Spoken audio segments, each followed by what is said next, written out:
Kerjaan gue bacain cerita horor orang, tapi nyeritain cerita horor sendiri gue pun takut, guys. Ya gimana gak takut kalau dari gue kecil, setiap kali gue ceritain apa yang lagi gue alamin, mereka balik lagi. Sebenarnya gue juga udah beberapa kali ceritain pengalaman horor gue sendiri nih ya, di TikTok dan juga YouTube ya. Dan bahkan gue pergi ke YouTube orang juga tuh untuk nyeritain pengalaman gue. Cuman sebenarnya bukan satu itu doang, guys. Gak sekali itu doang, tapi sebenarnya ada lagi. Dan sekarang gue bahkan udah gak cerita lagi pengalaman horor gue karena jujur Januari kemarin gue ngalamin sesuatu yang kayak wah gila. Ini kerjaan gue bacain cerita horor, tapi dia gak suka kalau gue bacain cerita horor gitu.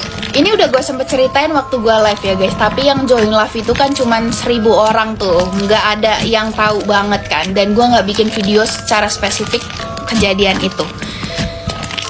Jujur, gue pengen cerita ke kalian karena kalian pun nanyain terus. Tapi ya gimana, dari gue bocil, dari gue SD pertama kali gue ngalamin kejadian mistis, gue cerita sama temen gue nih ya waktu guys itu datang lagi.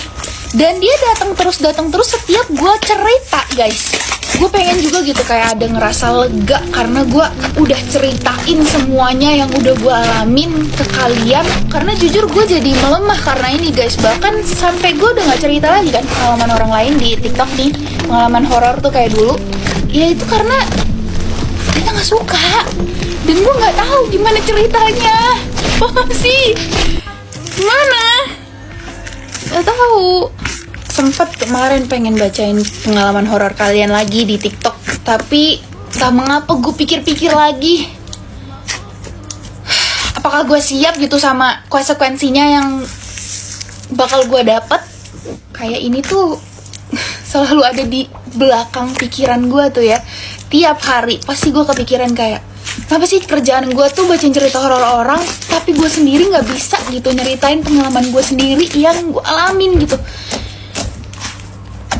Ya kayak nyesek aja gitu. Nanti gak sih kalian? Jadi gue gak tahu guys sekarang mau gimana, mau cerita ke siapa, mau pengen nangis dah. Ya intinya paling gue cuma mau ngasih tahu ke kalian kalau sampai sekarang gue gak siap untuk cerita pengalaman gue sendiri di sini. Yang bikin gue gak siap itu bukan karena gimana sih, cuman gue ya tadi gue nggak mau mereka balik lagi dan meneror hidup gue aja gitu. Karena gue lebih demen hidup yang bebas gitu. Karena gue dari selesai gue SD ya, dari kelas 6 sampai 2020 kemarin itu nggak pernah ngalamin ada yang kejadian mistis lagi. Terus mulai gue cerita horor orang, entah mengapa satu persatu, waduh, kenapa nih? Udah sampai ada yang fisik pula. Maksud gue gitu loh. Sampai ada yang fisik gitu. Yang bikin gue jadi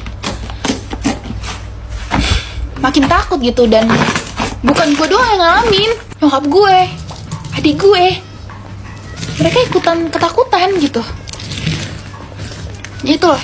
Kenapa juga alasannya sekarang gue jadi gak cerita pengalaman horor kalian di TikTok dan jadinya ke legenda-legenda mistis doang. Mungkin itu yang sekarang bisa kalian tahu guys.